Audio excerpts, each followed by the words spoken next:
दोस्तों, अगर हम बात रुपए पैसे की करेंगे, आमदनी और खर्च की करेंगे, आपके बजट की करेंगे, बाजार में बढ़ती महंगाई की करेंगे, तो हिंदुस्तान आज की तारीख में, आज के इस दौर में अपने सबसे बुरे वक्त से गुजर रहा है। और ये बात मैं ज़बानी नहीं कह रहा हूँ, ये बात मैं फैक्ट के आधार पर कह रहा हूँ, तथ्यों के आधार पर कह रहा हूँ। वो तथ्य, वो सत्य जो गोदी मीडिया रोज़ आपसे टीवी पर छुपा ले जाती है। और सच्चाई ये है जिसे जानकर आप हैरान हो जाएंगे कि हिंदुस्तान पर, भारत पर कर्जा बढ़ता चला जा रहा है। रिकॉर्ड कर्जा है हमारे कंधों पर, आपके कंधों पर। जून 2024 में ये जो कर्जा था, डेट था, जिसे अंग्रेजी में डेट कहते हैं, 176 लाख करोड़ रुपए था। और इस मार्च 31 को ये बढ़कर, जो प्रोजेक्शन है, 176 से 181 लाख करोड़ होने जा रहा है। ये एक ऐसी रकम है जो मैं सच कह रहा हूं, लिख नहीं पाऊंगा न्यूमेरिकल्स में।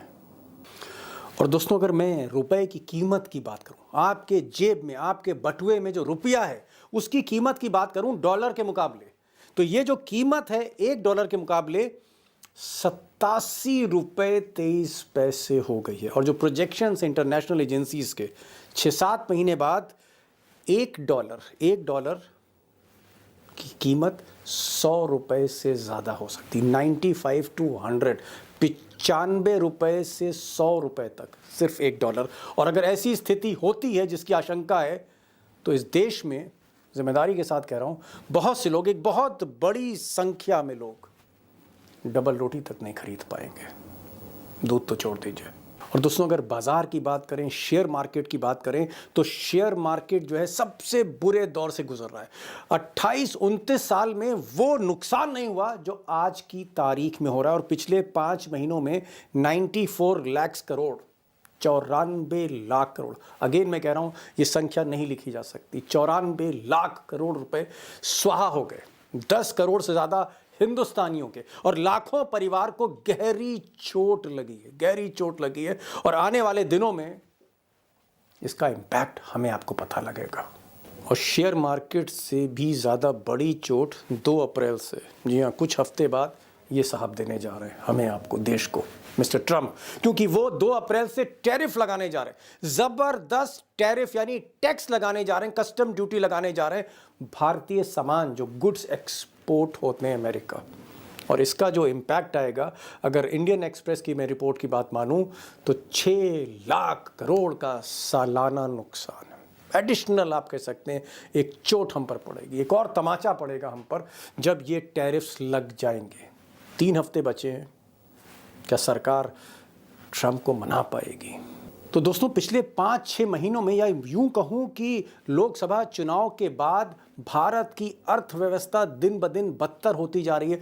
कर्जे हम पर बढ़ रहे हैं, रुपए की कीमत घट रही है, शेयर मार्केट में कोहराम मचा है। और ट्रंप साहब इतना ज़बरदस्त टैरिफ लगाने जा रहे हैं कि उसके बाद तो हिंदुस्तान की जो आर्थिक स्थिति है, ऐसा लगता है पूरी रीढ़ ही टूट जाएगी। ऐसे हालात में, ऐसे मुश्किल दौर में, ऐसे चैलेंजिंग टाइम्स में मोदी सरकार को क्या करना चाहिए था?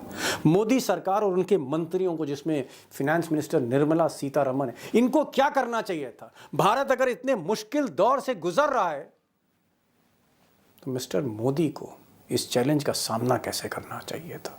सोचिए। अब दोस्तों, कोई सोचे भी तो क्या सोचे, क्योंकि मोदी जी पर ऐसा लगता है इसका कोई असर ही नहीं है।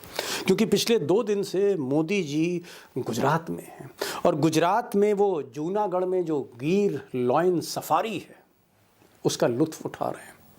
कैमरा लेकर, टोपी लगाकर, ड्रेस पहनकर शेरों की तस्वीरें ले रहे हैं, जंगल सफारी कर रहे हैं, जंगल में मंगल चल रहा है। अब दोस्तों, एक जंगल में लायन सफारी से मोदी जी का मन नहीं भरा, एक ही सफारी उनके लिए पर्याप्त नहीं थी, वो दूसरे जंगल में पहुंच गए। और आज जो जंगल में पहुंचे, जहां जंगल में मंगल आज हुआ, वो होना ही था, क्योंकि वो जंगल मुकेश भाई के बेटे का है, जहां पर उन्होंने एक रिहैबिलिटेशन पार्क खोल रखा है, ज़ूलॉजिकल पार्क खोल रखा है। और यहाँ पर मोदी जी ने तो फिर सारे रिकॉर्ड ही तोड़ दिए। वो सिर्फ शेर से, हाथी से नहीं मिले, उन्होंने शेर के बच्चों को दूध पिलाया, कभी गैंडे को दूध पिला रहे हैं, कभी पोज खिंचा रहे हैं और कैमरामैन्स की टोली लगातार एक मॉडल की तरह मोदी जी की तस्वीरें ले रही है, इस एंगल से उस एंगल से, कभी शेर के पास तो कभी दाहिने बैठ के तो कभी बाएं बैठ के, और ये क्रम उनका घंटों जारी रहा। फिर बाद में भव्य आयोजन भी हुआ, मुकेश भाई खुद वहाँ पहुँचे थे, अनंत थे, परिवार के बाकी लोग थे, तो फिर सत्संग भी हुआ। अब दोस्तों, सच्चाई आपके सामने रखनी चाहिए, ज़रूर रखनी चाहिए, अगर बाकी मीडिया इस पर फोकस ना कर रही हो। और सच्चाई ये है कि देश जिस वक्त क्राइसिस से गुजर रहा है, एक बहुत भारी मुसीबत से गुजर रहा है जो हमें आपको परेशान कर रही है और आगे और परेशान करेगी, उस वक्त इस देश के प्रधानमंत्री जंगल सफारी कर रहे हैं। एक जंगल में नहीं, जंगल जंगल जा रहे हैं, कभी इस जंगल में, कभी उस जंगल में, कभी उस जानवर के साथ, कभी इस जानवर के साथ, कभी इस तरह से पोज तो कभी उस तरह से पोज। सवाल इस बात का है कि क्या mister Modi is not interested, क्या वो रिटायरमेंट मोड में है इस वक्त? और क्योंकि वो 75 साल के हो रहे हैं कुछ महीने बाद, और जिस तरह से आरएसएस में एक अघोषित नियम है 75 साल पर रिटायर कर दिए जाते हैं, वो चाहे कोई हो, वो चाहे अडवाणी हो, जोशी हो, शोरी हो, या फिर यशवंत सिन्हा हो, शत्रुघ्न सिन्हा हो, रिटायरमेंट जहाँ हो जाता है 75 साल के बाद, तो क्या मोदी रिटायरमेंट मोड में हैं और वो रिटायर हो जाएंगे? और अगर रिटायर नहीं हो रहे हैं, वो कंटिन्यू करेंगे, तो फिर क्या हम इसको माने कि मोदी जी को वाकई चिंता नहीं है? और या फिर ये हम कहें कि अगर चिंता है भी तो उनके पास कोई सॉल्यूशन नहीं है, उनके पास इसका कोई उपाय नहीं है कि इस चैलेंज को कैसे टैकल किया जाए, इसका हल कैसे ढूंढा जाए, इस मसले को किस तरह से सॉल्व करें कि देश को राहत दे पाए। और इससे भी अहम सवाल, क्या मोदी जी ओवर कॉन्फिडेंस के मोड में हैं? क्या उनको लगता है कि हरियाणा जीतने के बाद, महाराष्ट्र जीतने के बाद, दिल्ली जीतने के बाद अब उनकी सत्ता को कोई हिला नहीं सकता, और अगर सत्ता नहीं हिलती तो फिर जैसा देश चल रहा है चलने दीजिए, भगवान भरोसे ही सही, फिर जैसा चल रहा है चलने दीजिए। अब दोस्तों, अगर पूरा सिनेरियो हम देखें, पूरी तस्वीर हम देखें आज के हालात की, तो हैरान परेशान करने वाली स्थिति है। सवाल ये है कि क्या जिस क्राइसिस की तरफ हम बढ़ रहे हैं, जिस मुश्किलात की तरफ हम बढ़ रहे हैं, ये मुश्किलें हमें श्रीलंका के रास्ते पर तो नहीं ले जा रही, या जो लैटिन अमेरिका देशों में हो रहा है ऐसा तो नहीं होने जा रहा, या यूरोप के कुछ देशों में जिस तरह से अर्थव्यवस्था ध्वस्त हो रही है, हम उस रास्ते पर तो नहीं जा रहे हैं। कैसा है, और अगर जा रहे हैं तो फिर इस चैलेंज का मुकाबला सरकार कैसे कर रही है, और क्या सरकार को वाकई चिंता नहीं है, या सरकार के पास सॉल्यूशन नहीं है? बहुत गहरे सवाल है। और आज मैंने दो खास मेहमानों को बुलाया है। प्रोफेसर अखिल स्वामी साहब को मैंने बुलाया है, जो इस चीज़ के, इस पूरे इकॉनमी और मार्केट और बाज़ार के एक्सपर्ट हैं, उनको बुलाया। और साथ में आज एक नई मेहमान भी आई हैं, सुजाता पॉल, खुलकर बोलती हैं। इन दोनों को सुनिए, एक सेकंड ओपिनियन लीजिए। मैं जो कह रहा हूँ और ये जो दोनों एक्सपर्ट कह रहे हैं, मेरे और इनके बीच में कोई अंतर है? प्रोफेसर साहब, अगर आप शेयर मार्केट देखें तो लाखों करोड़ का नुकसान हुआ, पिछले 2 महीने में 40 लाख करोड़ का नुकसान हो गया। अगर आप देखते हैं टैरिफ की बात, जहां तक हम देखते हैं तो हम पर बहुत जबरदस्त टैरिफ ट्रंप साहब लगाने जा रहे हैं, पूरी जिद पर अड़े हुए हैं, और भारत को भी वहां लाखों करोड़ का नुकसान होगा। रुपए की कीमत गिरती चली जा रही है डॉलर के मुकाबले, और जहां तक एक्सपोर्ट्स हैं, एक्सपोर्ट्स जैसे थम गए हों, स्टैचू बोल दिया किसी ने एक्सपोर्ट्स को। एक्सपोर्ट्स हमारे गिरते जा रहे हैं, इंपोर्ट बढ़ते जा रहे हैं, कर्जा मुल्क पे बढ़ रहा है। लेकिन मोदी जी जो हैं वो कहीं शेर के बीच में है, शेयर मार्केट वाले शेर नहीं, जंगल के शेर की बात कर रहा हूँ। वो शेर के साथ हैं, किसी को दूध पिला रहे हैं शेर के बच्चों को, या फिर वो जानवरों के बीच में, या मुकेश अंबानी के साथ उनके जो बेटे का जो आप कह सकते हैं वनतारा प्रोजेक्ट है, उसका वो जो है नजारा देख रहे हैं। कुल मिलाकर प्रधानमंत्री हो या वित्त मंत्री हो या समूचा आप कह सकते हैं कैबिनेट हो मिस्टर मोदी की, everyone is silent sir, silent. देखिए दीपक जी, जो कहा जाता है कि रोम जल रहा था और नीरो बंसुरी बजा रहा था, तो अभी तक हम नहीं सर, सोचते गलत बोल रहे हैं। रोम जल रहा था, हमारा नीरू शेर को दूध पिला रहा है। फर्क है सर तो बांसुरी और शेर में। वही मैं का कैरेक्टर दूं आपको? हाँ, वही कथानक जो है वो सिद्ध हो रहा है कि हमारे भारत देश में भी वही चीज हो रही है। देखिए, मोदी जी 18 घंटे काम करते हैं तो देश का ये हालत कर दी। तो मैं तो मोदी जी से ये निवेदन करूंगा, इसी प्रकार से वो जाएं, गिर जाएं और उत्तराखंड में जाएं, मतलब हर जगह घूमें और बिल्कुल जंगल सफारी करें। और ये उनके भक्तगण कहें कि साहब वो 365 दिन काम करते हैं, एक दिन छुट्टी न लेते हैं, महादेव की पूजा करें, कभी काशी विश्वनाथ जाएं, कभी महाकालेश्वर जाएं। बहुत ज्यादा देश की आर्थिक स्थिति में जितना ज्यादा ये लोग काम करेंगे, देश की आर्थिक स्थिति उतनी ज्यादा खराब हो जाएगी। देखिए, देश का रुपया जितना ज्यादा कमजोर हो रहा है, उतना शेयर मार्केट गिर रहा है, जितना शेयर मार्केट गिर रहा है उतना रुपया कमजोर हो रहा है। बहुत बड़े चक्रव्यूह में दीपक जी देश की जनता अगर समझ जाए, इतने बड़े चक्रव्यूह में हम हैं। मेरे को तो कभी कभी कपकपी चढ़ती है, मुझे घबराहट होती है। मेरी तो उम्र हो गई 73 साल। इस देश का क्या होगा, इस देश की अगली जनरेशन का क्या होगा? जी, एक सवाल यहाँ पर और प्रोफ़ेसर साहब मैं पूछूँगा जिस तरह से सरकारी कंपनियाँ, सरकारी जितनी भी पीएसयूज़ हैं हमारे और उसमें ख़ास तौर पे मैं एलआईसी की बात करूँगा, लाइफ़ इंश्योरेंस कॉर्पोरेशन। एलआईसी भी बहुत भारी नुकसान में है, बहुत भारी नुकसान में। किसी समय अडानी को मदद करने के चक्कर में एक डाउनफ़ॉल एलआईसी का शुरू हुआ था। 1.5 लाख करोड़ बहुत बड़ी रकम होती है। क्या आपको लगता है कि जिस कंपनी में, जिस सरकारी बीमा कंपनी में 26 करोड़ हिंदुस्तानियों का पैसा लगा हो, पॉलिसी ले रखी हो, क्या आगे बोनस कम मिलेगा, एलआईसी बोनस कम देगी? हम जो क्लेम करेंगे, हमें क्लेम देर से मिलेगा। क्या ये एक बहुत बड़ी चोट हिंदुस्तानियों पर है? और आपको लगता है कि फ़ाइनेंस मिनिस्टर, प्राइम मिनिस्टर को इसमें कुछ स्टेप्स लेने चाहिए? देखिए, अभी तक तो मार्केट स्टेबलाइज है, करीब 20% गिरा है। अगर फॉरेन इंस्टीट्यूशन इसी प्रकार बेचते रहे और भारतीय संस्थागत निवेशकों के बाद हम लोगों ने पैसा डालना बंद कर दिया, जो मैंने बंद कर दिया है, और लाखों लोगों ने एसआईपी बंद कर दिया है, अगर इनके पास खरीदने के लिए पैसा नहीं होगा, मार्केट 60% क्रैश कर जाएगा। तो जो बात आप कह रहे हैं एलआईसी की, अभी तक तो बात आप कर रहे हैं बोनस की। फिर एलआईसी आपसे कहेगा कि नहीं भैया, तुम्हारा इंश्योरेंस लेने के लिए अब तुम हमें पैसा दो, तब हम तुम्हें क्लेम देंगे। ओके, तो बहुत संकट है। खतरनाक स्थिति है, क्योंकि अभी तो खरीदारी इसलिए हो रही है कि लोगों ने पैसा लगाया था। नए नए लोगों को मोदी जी ने और शाह साहब ने कह दिया था, खरीदो और जी, मार्केट बढ़ेगा, खरीदो और मार्केट बढ़ेगा। हमारे साथ धोखा हो गया दीपक जी, हमारे साथ धोखा हो गया। धोखा हो गया और एलआईसी को सबसे बड़ी चोट लग रही है और इसमें सीधे-सीधे आम आदमी का नुकसान है, कॉमन मैन का नुकसान है। सुजाता जी ये बताइए, आप तो भाई पॉलिटिक्स ट्रैक कर रही हैं 24 घंटे। इतनी बड़ी समस्याओं से देश जूझ रहा है जैसा कि प्रोफ़ेसर साहब ने बताया।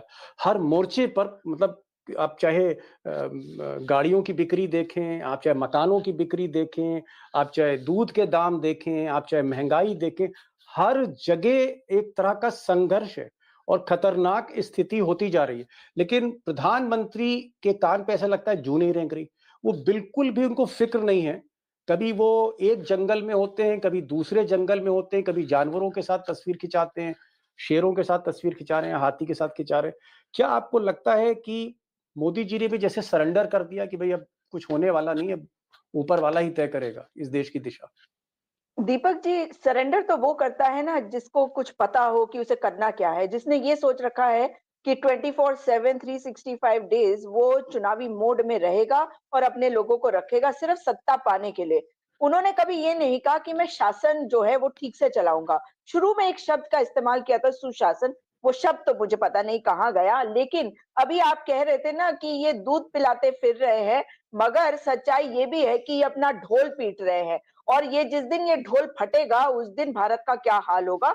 सबसे ज्यादा जो असर हो रहा है ना, ये जो दूध पिलाते हुए इनकी तस्वीर थी, उससे मुझे सबसे ज्यादा तकलीफ इस बात की हो रही है कि बच्चों का इनको बिल्कुल ख्याल नहीं है। ये जो दूध पिला रहे हैं, किसको दूध पिला रहे हैं? शेर के बच्चे को दूध पिला रहे हैं। भैया, नाग के बच्चों को भी दूध पिला लीजिए आप, आपका क्या है? आप तो कुछ भी कर सकते हैं। मगर जो इस वक्त कुपोषण की समस्या इस देश को जूझनी पड़ रही है, उसके बारे में तो कोई बात नहीं कर रहा। देखिए मेरा मेरा मेरा जो सवाल है, मेरा सवाल है कि अर्थव्यवस्था सुजाता जी डूब रही है, चाहे वो शेयर मार्केट हो, चाहे वो घरों, मकानों की बिक्री हो, चाहे वो 100 करोड़ से ज़्यादा लोगों की आमदनी हो, बेरोज़गारी, ये सारी चीज़ें हो रही हैं। मोदी इसको एड्रेस क्यों नहीं कर रहे? जहां तक बात है कि सॉल्यूशन सोल्यूशन उसके पास होगा जो सोल्यूशन के बारे में सोचना चाह रहा होगा। मैं जिस शब्द की बात आज करना चाहती हूँ वो है अमृतकाल। अमृतपान उन्होंने अगर करा भी है तो वो सोच रहे हैं कि सदा के लिए वो सत्ता में बने रहेंगे और सदा सदा के लिए आप और मैं तो चले जाएंगे मगर वो सदा सदा के लिए प्रधानमंत्री की कुर्सी पर बैठे रहेंगे। आप कुछ भी सोचते रहिए, मैं इस बात को मानती हूँ कि अगर कोई ये सोचता है कि अगले कुछ सालों में उनको हटाना इतना आसान होगा तो उनके जैसे व्यक्ति को हटाना बड़ा मुश्किल इसलिए होगा क्योंकि वो किसी नियम कायदे को नहीं मानता। देखिए, शर्म तो जिसको आती है वो आंख की शर्म होती है और कई तरह की शर्म की बात हम करा करते थे। आज आप उसकी बात करेंगे? आप जी। इनके ट्रोल आर्मीज को देखिए जिस तरह की ये बातें करते हैं। इसलिए उनके पास सोल्यूशन है या नहीं आप सवाल कर रहे हैं। सोल्यूशन की तरफ वो ध्यान नहीं देना चाहते। वो लोगों को गोलवालकर की बंच ऑफ थॉट्स मेरे पास यहीं पे पड़ी हुई है।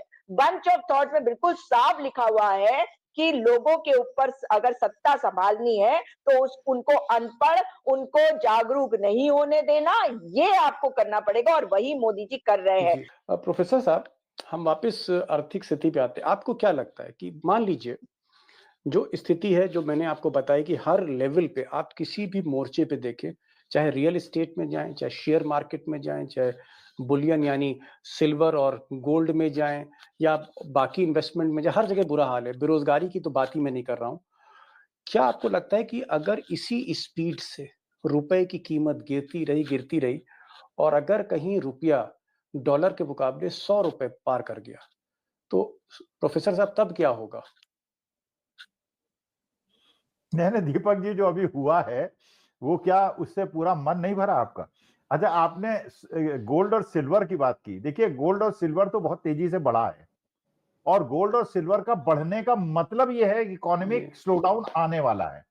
जी, देखिए, इकोनॉमिक स्लोडाउन का जो सबसे बड़ा इंडिकेटर होता है, लोग सेफ हेवन की तरफ जाते हैं। गोल्ड और डॉलर सेफ हेवन है और डॉलर जितना मजबूत होगा भारतवर्ष का उतना नुकसान होगा क्यों हम आयात मूलक देश हैं। तो देखिए, आप ये मत समझिए कि अभी आप भयंकर खतरे में नहीं है। अच्छा, कुंभ में जो आदमी 50,000 रुपए खर्चे में स्नान कर सकता था वो 2 लाख करके आया। अच्छा, वो सोच के आया था जब कुंभ में स्नान कर लूंगा, मैं तो प्रयागराज का रहने वाला हूं, मैं तो जानता हूं अगर वहां कुंभ का स्नान करके उसका शेयर 20% बढ़ गया होता तो उसने कहा होता मैया गंगा ने बड़ा आशीर्वाद दिया है। और अगर उसका शेयर मार्केट में 30% का नुकसान हो गया, कहेगा गंगा मैया ने तो जो ये राजनीतिज्ञ वहां स्नान करके आए थे अपनी गंदगी और अपने पाप मुझे और चिपका दिए, इसलिए मुझे 30% का नुकसान हो गया।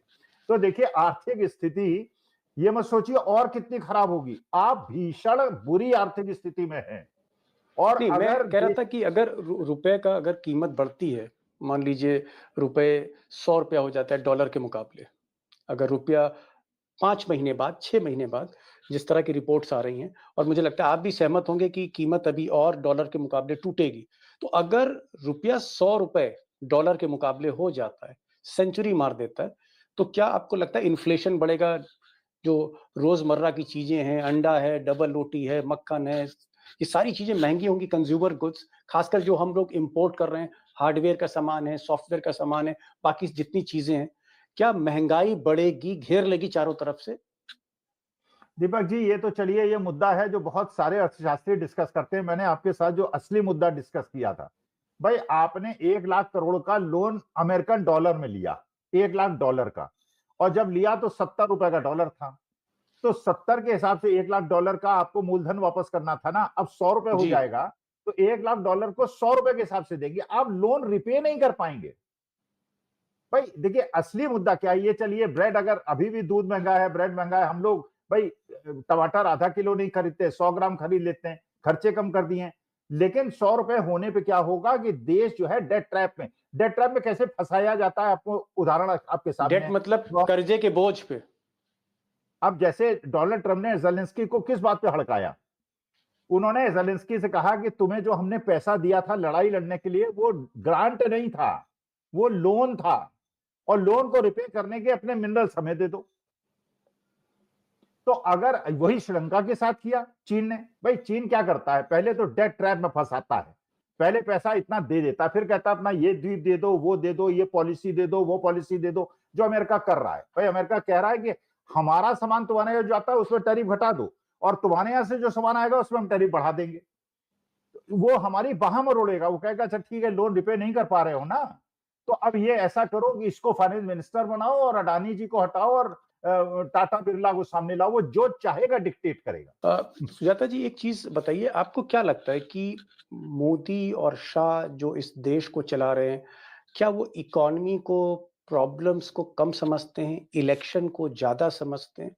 आखिर कहाँ पर गलतियां हो रही हैं इस सरकार से? देखिए जो चीज़ मोदी का स्टाइल रहा है, अगर आप देखें तो हवा-हवाई बातें ज़्यादा होती हैं और जब वो गुजरात के मुख्यमंत्री थे, तब भी आपने देखा होगा कि उनके कई ऐसे बयान आते थे इंटरव्यूज़ के दौरान वो बोलते थे कि मैं किसी चीज़ में इंटरफियर नहीं करता, इसलिए जो कर रहा है उसे करने देता हूँ। ये तो वो खुद ही बताते थे कि मुझे पता नहीं है कि चीज़ों को कैसे हैंडल करना है भाई।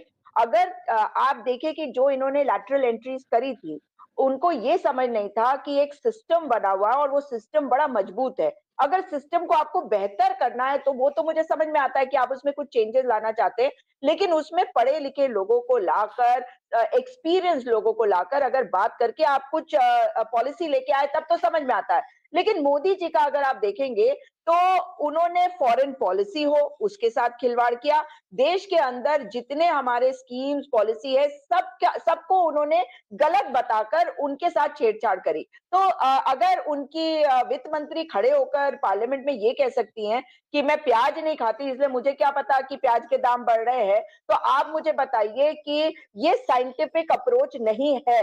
ये साइंटिफिक अप्रोच अगर नहीं होगा, तो कैसे आप किसी भी पॉलिसी को लाएँगे और अप्लाई करेंगे? और एक बड़ी इम्पोर्टेंट चीज़ है, आपने नोटिस करा होगा कि किसी भी अधिकारी के अंदर ये हिम्मत नहीं होती कि वो मोदी जी को जाके बता सके कि भाई ये चीज़ सच है, ये चीज़ गलत है, ये सही है, इसका तरीका सही है या नहीं है। जो वो ऑर्डर दे देते हैं, वो करते हैं। मैं आपको एक एग्ज़ाम्पल देती हूँ क्योंकि पर्यावरण से जी। मतलब रिलेटेड मैं बहुत काम करती भी हूँ।